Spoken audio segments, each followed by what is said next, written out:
Bienvenue dans l'émission La vérité de l'Évangile avec Andrew Wommack, un ministère d'enseignement qui se concentre sur l'amour et la grâce inconditionnelle de Dieu. Et maintenant, voilà Andrew. Bienvenue dans notre émission La vérité de l'Évangile. Aujourd'hui, je vais continuer à enseigner sur la série intitulée « Vivre le meilleur de Dieu ». J'ai un tout nouveau livre à ce sujet, il est super. C'est la première fois que nous en faisons la promotion. Je crois que ce livre sera une réelle bénédiction pour vous. Cet enseignement est également disponible sous d'autres formes. Plus d'informations vous seront communiquées à la fin de cette émission pour vous expliquer comment vous les procurer.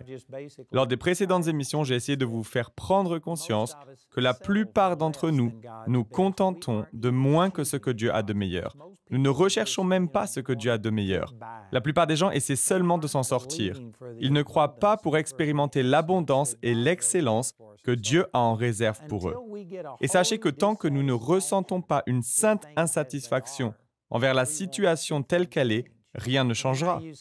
J'ai aussi cité 2 Chroniques chapitre 16 verset 9 où le prophète a dit à Asa que les yeux de l'Éternel parcourent toute la terre afin qu'il se montre fort en faveur de ceux qui sont d'un cœur parfait. Et rappelez-vous qu'Asa a tenté d'obtenir la victoire par ses propres forces. Et il est vrai qu'il a obtenu ce qu'il voulait. Mais il ne l'a pas fait selon la volonté de Dieu. Il a fait appel au roi de Syrie pour qu'il lui vienne en aide contre le roi d'Israël, qui était son ennemi. Grâce à cette offensive de la part du roi de Syrie, le roi d'Israël a dû abandonner le siège de Juda et Asa a eu ce qu'il voulait. Il a gagné la bataille sans même avoir à tirer une flèche, sans perdre un seul soldat. La plupart des gens diraient « Eh bien, c'est parfait ». Cependant, il ne l'a pas fait selon la volonté de Dieu. Et à cause de cela, le prophète lui a appris que non seulement le Seigneur aurait vaincu le roi d'Israël pour lui, mais il aurait également livré entre ses mains le roi de Syrie. Donc il s'est privé d'une immense quantité de butin. En plus de cela, il a pris tout l'or et l'argent qu'il avait, et tout l'or et l'argent du temple, il s'est dépouillé de tout et l'a donné au roi de Syrie afin d'obtenir cette victoire. Non seulement il a perdu ses propres ressources, mais il a perdu des territoires entiers, ainsi que tout le butin dont il aurait pu jouir s'il avait vaincu ces 2 autres nations. Cela représente probablement des milliards de dollars de pertes. Mais il avait obtenu la paix. La plupart des gens se diraient « Eh bien, ce n'est pas trop mal, je n'en demanderai pas plus. » Car la plupart des gens ne visent rien et l'atteignent à tous les coups. Mais il ne s'agit pas seulement de survivre. Il s'agit de prospérer, de s'épanouir. Dieu nous a créés pour bien plus que ce que la plupart d'entre nous connaissons. La majorité d'entre nous ne visons rien et l'atteignons à tous les coups. Je pourrais vous parler des heures de ce que Dieu a fait pour moi le 31 janvier 2002, lorsqu'il m'a dit que je le limitais. Depuis, j'ai changé mon attitude et je peux vous dire que cela fait environ 20 ans que le ministère connaît une croissance énorme. Nous avons bien plus que doublé. La taille du ministère a été multipliée par 20 ou 30. Nous voyons énormément de vies touchées et nos revenus augmentent. Nous construisons des bâtiments, nous faisons beaucoup de choses. Ça fait une énorme différence. Je me contentais de moins et Dieu m'a mis au défi de ne plus limiter son action dans ma vie. Chacun de nous limite Dieu. Peu importe jusqu'où vous êtes allé dans la vie, il y a toujours plus. Il nous faut placer notre confiance en Dieu. Dès l'instant où vous n'avez plus de vision et que vous pensez avoir accompli tout ce que Dieu a pour vous, alors il n'y a plus aucune raison pour que vous soyez là. Nous ne sommes pas sur terre pour seulement prendre de la place. Si tout ce que vous faites, c'est vivre sans objectif, alors il vous faut changer. Vous devriez vivre pleinement avec passion et détermination. Si ce n'est pas le cas, alors il y a sûrement quelque chose à faire. Vous devriez placer votre foi en Dieu pour voir de grandes choses s'accomplir. Dieu est gigantesque, il est immense. Sa puissance et ses capacités sont merveilleuses. Mais la vie de la plupart d'entre nous ne reflète pas cela. Alors qu'elle le devrait, c'est ce que Dieu désire. Bien sûr, Dieu n'appelle pas tout le monde à passer à la télévision comme je le fais. Dieu n'appelle pas tout le monde à être le président d'un pays ou quelqu'un de reconnu dans le monde entier. Mais dans votre propre monde, dans votre sphère d'influence, vous devriez être un réel témoignage de la puissance de Dieu.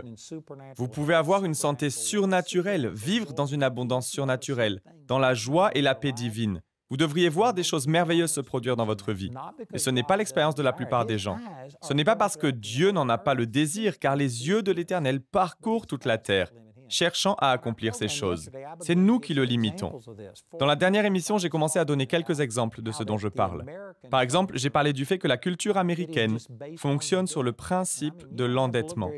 Il n'est pas nécessaire de regarder bien loin pour constater que ce que je dis est vrai. Le gouvernement a une dette de plusieurs milliers de milliards de dollars.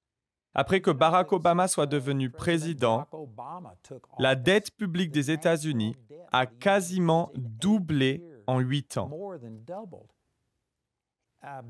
Barack Obama a quasiment accumulé plus de dettes nationales pendant ses 8 années au pouvoir que la dette accumulée pendant les 230 et quelques années de l'histoire des États-Unis. C'est terrible. Et ce n'est pas quelque chose qui se limite seulement à une certaine catégorie de personnes. C'est culturel. C'est notre gouvernement qui instaure cette façon de penser. Au niveau local, c'est la même chose. Dans le secteur privé, pareil. Et la plupart des gens sont endettés. Je parlais de tout cela hier. Permettez-moi de partager avec vous quelques versets qui révèlent que ce n'est pas ce que Dieu a de meilleur. Je voudrais également vous rappeler ce qu'on a vu dans 2 Chroniques, chapitre 16, verset 9, lorsqu'il est dit que les yeux de l'Éternel parcourent toute la terre. On a vu qu'Asa n'a pas placé sa confiance en Dieu. Il a peut-être obtenu les résultats qu'il voulait, mais pas selon la volonté du Seigneur, et à cause de cela, il a connu des guerres sans fin. Non seulement il a manqué une grande victoire et le butin qui allait avec, mais il a aussi eu des problèmes à partir de ce moment-là parce qu'il n'a pas agi selon la volonté de Dieu. La fin ne justifie pas les moyens. Il y a une bonne et une mauvaise façon d'accomplir ses projets. Et lorsque le prophète a annoncé les conséquences de ses actes à Asa, le roi s'est mis en colère et l'a fait enfermer. Je sais que parmi les gens qui regardent cette émission en ce moment même, certains sont en colère contre le messager. Je ne suis que le messager, vous n'êtes pas obligé de le prendre personnellement. Laissez-moi vous lire des versets qui révèlent ce que Dieu a de meilleur, et peu importe si c'est contraire aux rêves américains et à la manière dont tout le monde pense, voici ce que dit la parole de Dieu. Deutéronome chapitre 28 liste les bénédictions réservées à ceux qui suivent Dieu et ceux qui lui obéissent. Au verset 9, il est écrit, nous sommes dans Deutéronome chapitre 28 verset 9, « Tu seras pour l'Éternel un peuple saint, comme il te l'a juré, lorsque tu respecteras les commandements de l'Éternel ton Dieu et que tu marcheras dans ses voies. Tous les peuples de la terre verront que tu es appelé du nom de l'Éternel et ils auront peur de toi. » Je pourrais vraiment m'attarder longuement sur ce verset, mais je vais continuer. Prenez quand même le temps d'y réfléchir, c'est merveilleux. Au verset 11, l'Éternel te comblera de biens en multipliant tes enfants, les portées de tes troupeaux et le produit de ton sol, dans le territoire qu'il a juré à tes ancêtres de te donner. L'Éternel t'ouvrira son bon trésor, le ciel, pour envoyer au moment voulu la pluie sur ton pays et pour bénir tout le travail de tes mains. Tu prêteras à beaucoup de nations et tu ne feras pas d'emprunt. Il n'est pas dit que si vous empruntez, vous êtes dans le péché et que Dieu vous déteste. Vous pouvez mal interpréter ce que je suis en train d'enseigner et conclure que je dis que vous êtes dans le péché, que d'une manière ou d'une autre, Dieu est en colère, qu'il est mécontent envers vous parce que vous avez des dettes. Ce n'est pas ce que je dis, ce n'est pas ce que Dieu dit. Dieu vous aime et si vous avez des dettes, Dieu vous aime. Mais vous n'expérimentez pas ce que Dieu a de meilleur. Dieu désire vous amener plus loin, dans une autre dimension, afin que vous puissiez prêter, mais que vous n'ayez jamais besoin d'emprunter. Il vous comblera de biens. Il enverra la pluie sur votre pays pour bénir le travail de vos mains.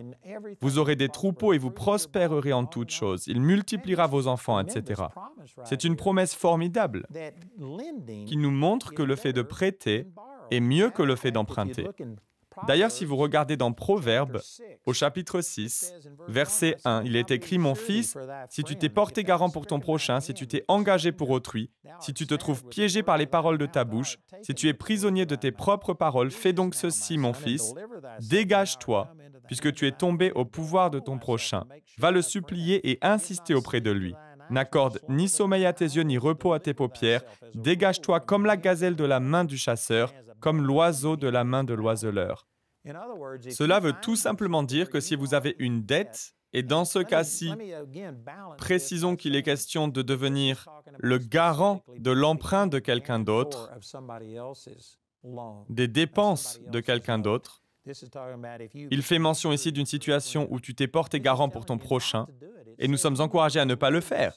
Il nous est dit de nous dégager de cette situation, tout comme un animal pris au piège, comme quelqu'un qui est pourchassé ou un animal qui est pris en chasse. La parole nous révèle ailleurs que celui qui emprunte est l'esclave de celui qui prête. C'est encore un autre passage des Écritures qui parle du fait d'emprunter. Nous sommes le serviteur, l'esclave de celui qui prête. Nous sommes sous la domination de cette personne. Elle peut nous imposer de payer à n'importe quel moment. Donc, vous vous mettez en danger et lorsque vous faites cela, vous devez rapidement vous dégager de cette situation.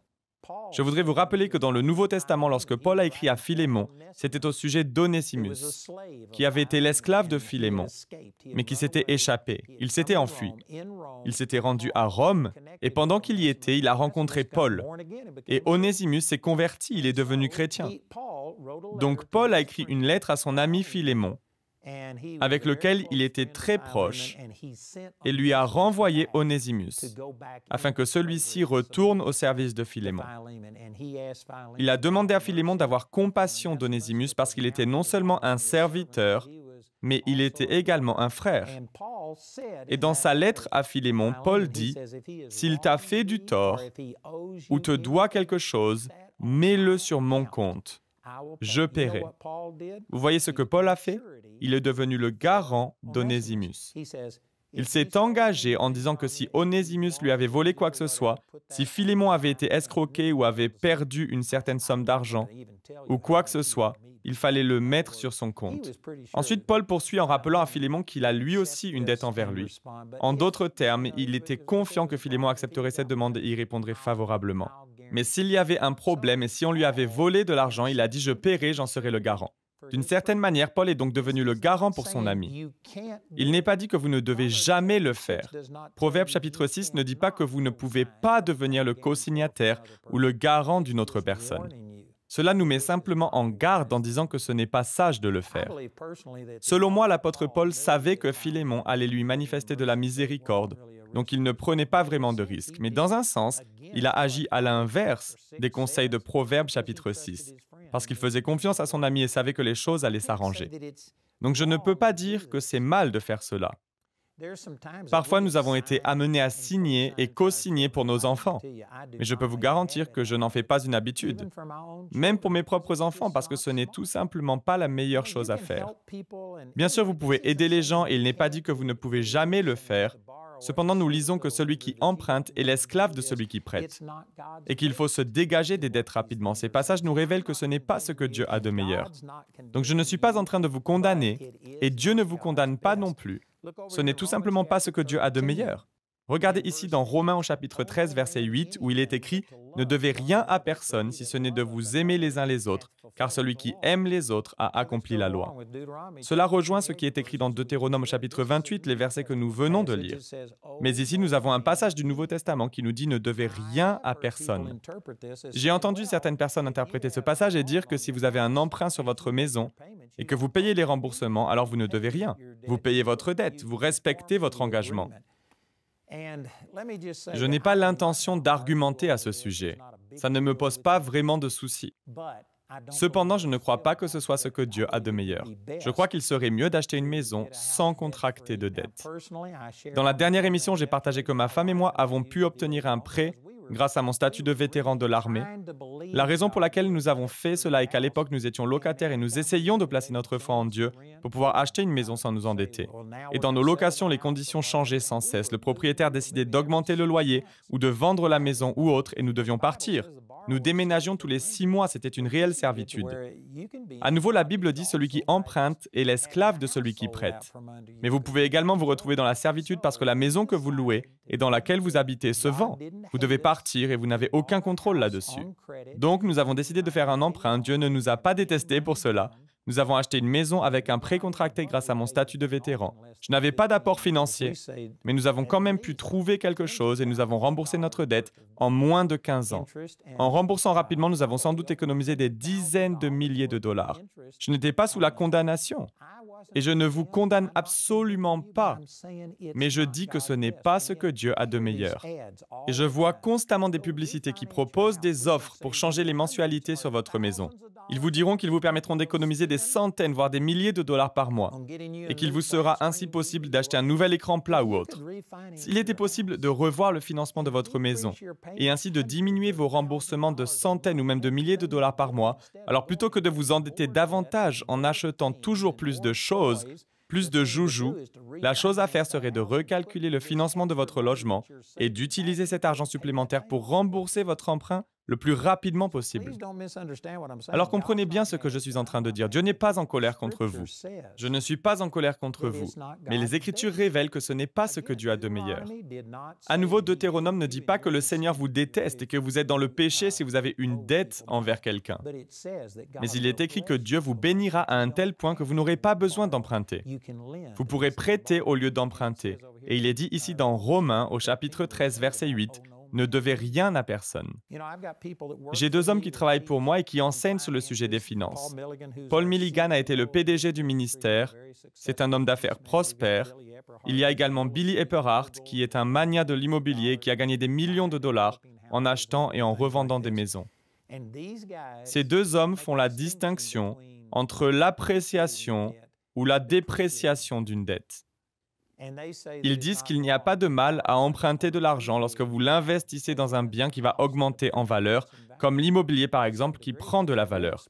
Ça demeure un risque parce que le marché de l'immobilier n'augmente pas toujours. Mais ils font la distinction entre une maison et une voiture par exemple. Si vous empruntez de l'argent pour l'achat d'une voiture, que vous la conduisez pendant 1 mois et que vous cherchez ensuite à la revendre, elle aura perdu des milliers d'euros de sa valeur d'achat.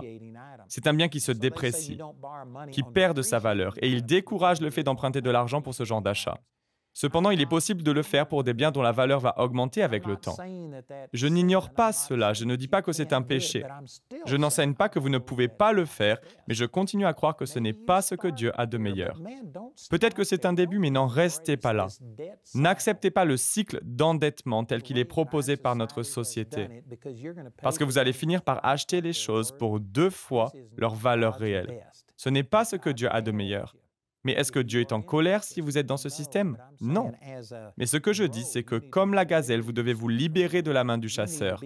Vous devez être comme un oiseau qui, lorsqu'il est pris au piège, fera tout son possible pour se libérer. Ce n'est pas une chose positive telle que la société nous le présente. On voit ces publicités et ces annonces où ils vous promettent que vous ne paierez aucun intérêt la première année.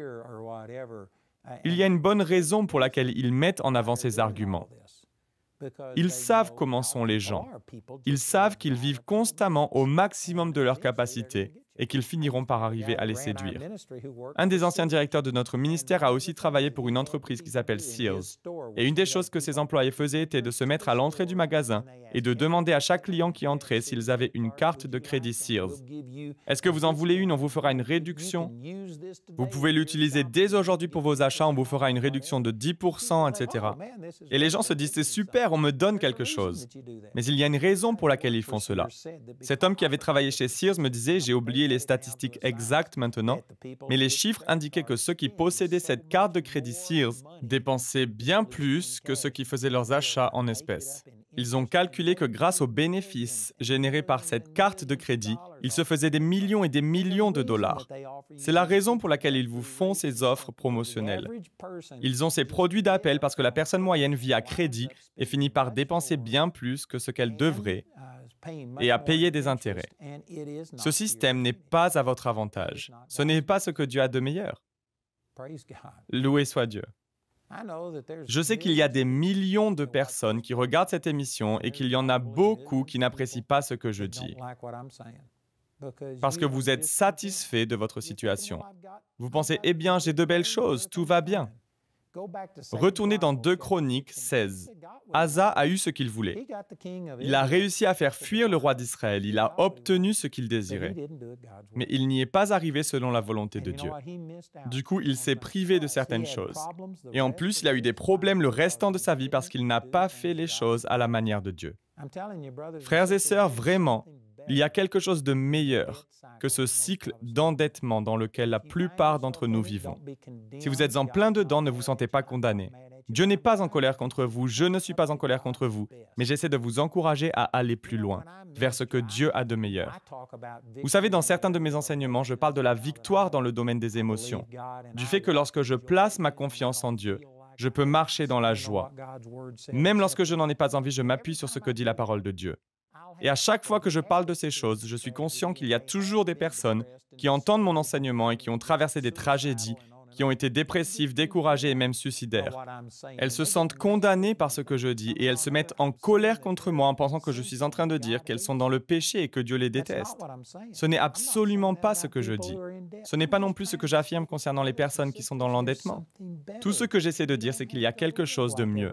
Vous n'êtes pas obligé de vivre comme tout le monde. Vous n'êtes pas obligé de vous contenter de moins que ce que Dieu a de meilleur. Et je ne comprends pas pourquoi les gens se mettent en colère contre moi lorsque je dis ces choses. Je ne vous condamne pas. J'essaie simplement de vous aider à faire mieux. J'essaie de vous dire que Dieu a quelque chose de meilleur. Pourquoi voudrait-on acheter quelque chose pour le double de son prix? La seule explication que je vois, c'est que les gens sont impatients. Ils veulent les choses tout de suite et se disent « Pourquoi est-ce que je devrais attendre 5 ou 10 ans alors que je peux l'avoir tout de suite ?»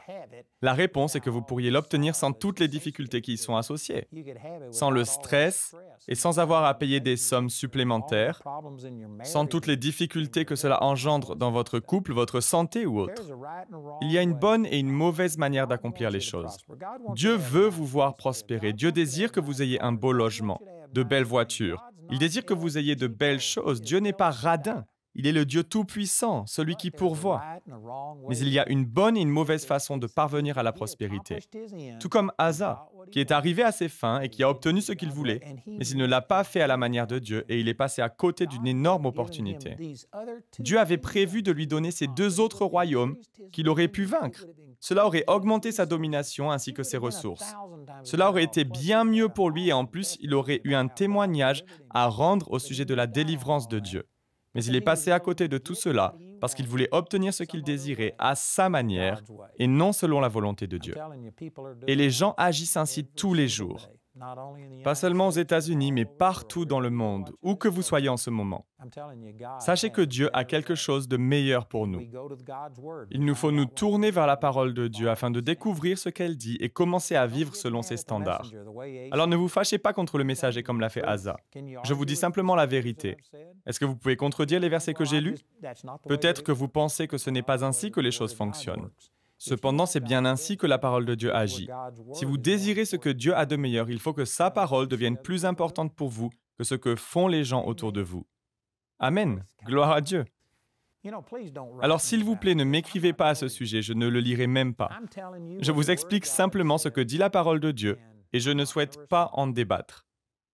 J'amène les choses à la lumière pour ceux d'entre vous qui veulent bien le recevoir, car les yeux de l'Éternel parcourent toute la terre aujourd'hui, et il veut trouver quelqu'un qui dira « Dieu, je sais que tu m'aimes, tu n'es pas en colère contre moi, mais je suis fatigué de faire les choses à ma manière. Je décide d'agir et de vivre à ta manière. » Commencez à rechercher ce que Dieu a de meilleur. Demandez-lui sa sagesse et il vous conduira dans ce qu'il a de meilleur. Il vous montrera comment aller de là où vous êtes à là où vous devriez être. Savez-vous que Dieu est bien meilleur qu'un système GPS? Si vous prenez la mauvaise route, le GPS ne vous dira pas « Tu es minable, comment oses-tu faire cela ?»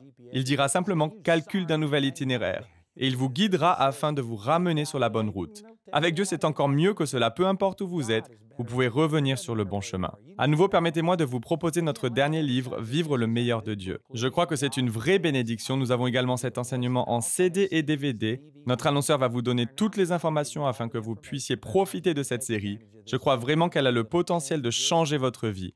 Écoutez notre annonceur et appelez-nous ou écrivez-nous aujourd'hui. Le programme d'aujourd'hui fait partie de la série Vivre le meilleur de Dieu. Nous espérons que ce message vous a béni. Notre ligne téléphonique est ouverte aux heures indiquées à l'écran.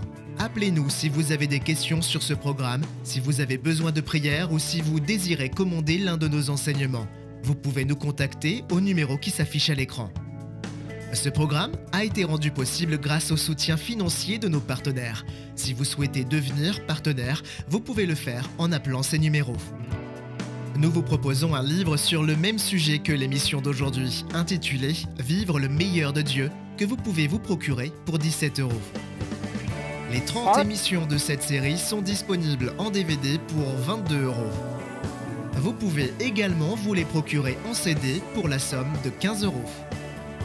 Si vous commandez les 2 albums, CD et DVD de manière simultanée, le prix de l'ensemble baisse à 30 €. Vous pouvez aussi opter pour les fichiers audio MP3 et vidéo MP4 sur clé USB pour 24 €. Le guide d'études est pour l'instant seulement disponible en anglais. Il inclut le contenu du livre ainsi que des questions en rapport avec chaque sujet abordé afin d'étudier seul ou en groupe. Pour tous nos téléspectateurs qui se trouvent en dehors de l'Europe, tous les produits que nous vous présentons sont disponibles grâce à nos bureaux dans votre région. Vous pouvez les contacter grâce aux détails qui s'affichent sur votre écran afin de connaître le prix dans leur monnaie locale. Andrew a à cœur que chacun puisse écouter ou regarder ce programme à sa convenance et puisse le partager avec d'autres. Si vous ne pouvez pas vous permettre d'acheter cette série, nous vous enverrons un lien afin de télécharger gratuitement l'enseignement de cette semaine en version audio MP3. Pour cela, il suffit de nous appeler. Notez que vous ne pouvez profiter de cette offre qu'en appelant notre ligne téléphonique. Vous pouvez nous appeler dès maintenant au numéro qui s'affiche sur votre écran. Nous nous ferons un plaisir de répondre à vos questions, de prier avec vous ou de vous aider à commander l'un de nos enseignements. Notre ligne sera ouverte pendant les heures indiquées à l'écran. Toutes les ressources d'Andrew en français se trouvent dans les boutiques en ligne des sites internet de nos bureaux affichés à l'écran. Nous espérons avoir de vos nouvelles aujourd'hui. La prochaine fois dans la vérité de l'Évangile. Une autre fois, je suis rentré d'un voyage à l'étranger et j'avais passé 24 heures sans dormir. Lorsque je suis arrivé chez moi, le bassin que j'avais construit s'était rempli d'eau peu à peu et il était prêt à déborder et à briser le barrage. Du coup, j'ai dû m'immerger dans l'eau glacée et essayer de réparer le système d'écoulement, mais c'était une mauvaise idée. Quoi qu'il en soit, je l'ai quand même fait et comme j'étais déjà épuisé, j'ai attrapé froid. En 48 ans, ce sont les seules fois où je suis tombé malade. Je ne crois pas en la maladie. Lorsque vous parlez ainsi, il y aura toujours ceux qui n'y croient pas. Lorsque c'est la saison de la grippe, ils s'attendent à tomber malades. Ils s'attendent à attraper froid une fois par an. Ils s'attendent à avoir des problèmes, des petites baisses de morale, etc. Et vous savez quoi? Si c'est ce à quoi vous vous attendez, alors c'est ce qui vous arrivera. Il y a des gens qui ne font pas l'expérience de ce que Dieu a de meilleur parce qu'ils ne le recherchent pas. Ils acceptent simplement leurs circonstances. Il y avait une jeune fille qui était étudiante à l'école biblique et nous faisions la route ensemble pour aller à Kansas City. Nous étions 13 au total dans un van, je conduisais et on discutait ensemble. Elle m'a expliqué qu'elle était allergique aux cacahuètes depuis son enfance et qu'elle avait tout simplement accepté cette situation. Elle avait appris à vivre avec. Durant le trajet, nous nous sommes arrêtés pour prendre quelque chose à manger, à grignoter, et elle a fait une remarque sur le fait qu'elle ne pouvait pas manger d'arachide. Pendant le trajet, je lui ai parlé du fait qu'elle n'était pas obligée de vivre ainsi. Elle m'a dit qu'elle n'y avait jamais vraiment réfléchi, elle se disait que c'était comme ça et qu'elle ne pouvait rien y changer. Elle avait mangé des cacahuètes lorsqu'elle était toute petite et elle avait failli mourir. Elle avait dû aller à l'hôpital. Elle aurait pu y laisser sa vie car ses réactions allergiques étaient violentes. J'ai parlé de tout cela avec elle et je lui disais que Dieu pouvait la guérir de ce problème. Je lui ai dit qu'elle n'était pas obligée de vivre ainsi et elle a commencé à croire pour expérimenter ce que Dieu avait de meilleur pour elle. Nous ne l'avons pas su tout de suite, mais lorsque nous nous sommes à nouveau arrêtés pour faire le plein d'essence, elle a acheté une barre de chocolat remplie de cacahuètes et l'a mangée sans en parler à personne. 1 heure ou 2 plus tard, elle m'a dit qu'elle avait avalé toutes ces cacahuètes et qu'elle n'avait eu aucune réaction allergique. Elle a reçu une guérison miraculeuse ce jour-là. Si elle avait fait cela auparavant sans avoir reçu une révélation sur sa guérison, elle serait sans doute morte. Mais elle avait décidé de croire pour ce que Dieu a de meilleur et elle a été délivrée de cette allergie. Rejoignez-nous pour plus d'émissions La vérité de l'Évangile.